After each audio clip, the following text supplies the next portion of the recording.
ഇറ്റലിയുള്ള ബിബിൻ്റെ parking കുളിക്കാൻ പോയതാണ്. 2-3 ദിവസമായിട്ട് കുളിയിൽ പരിപാടിയൊന്നും നടന്നിട്ടില്ല. അപ്പോൾ കുളിയും പരിപാടിയൊക്കെ ആയിട്ട് പോയതാ. അപ്പോൾ വന്നപ്പം നമ്മുടെ മാറണം പോലെ നമ്മുടെ രാജാട്ടം കിട്ടിയിട്ടുണ്ട് കേട്ടോ, കണ്ണൂരുകാരൻ.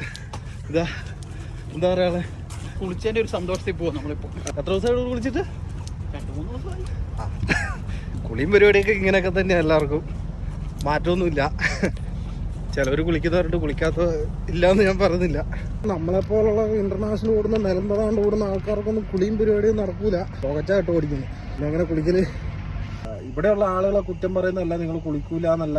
നമ്മളിവിടെ കാണുന്നത് നമ്മൾ അനുഭവിക്കുന്ന കാര്യങ്ങളാണ് പറയുന്നത്. നമ്മുടെ ഒരു ചങ്ങായുണ്ട് സച്ചിൻ, അവൻ പറഞ്ഞു അവന് എല്ലാ ദിവസവും കുളിക്കാൻ പറ്റുമെന്ന്. സംഭവം അവന്റെ ഇത് വെച്ച് നോക്കുമ്പോൾ സംഭവം കറക്റ്റാണ്. എല്ലാ ദിവസവും കുളിയും പരിപാടിയും നടക്കും. കാരണം 350, 625 അങ്ങനെയൊക്കെ കിലോമീറ്റർ അവർ ഓടുന്നുള്ളൂ. വണ്ടി ലോഡ് കയറ്റി വരുന്ന വണ്ടി അവർ കൈമാറി അവർ നേരെ കൊണ്ടുപോയിട്ട് അടുത്ത ലൊക്കേഷനിൽ അടുത്ത ഡ്രൈവർക്ക് കൊടുക്കുകയായിരുന്നു. അപ്പോൾ അവിടെ അവർക്ക് ഒരു റൂം ഉണ്ടാവും.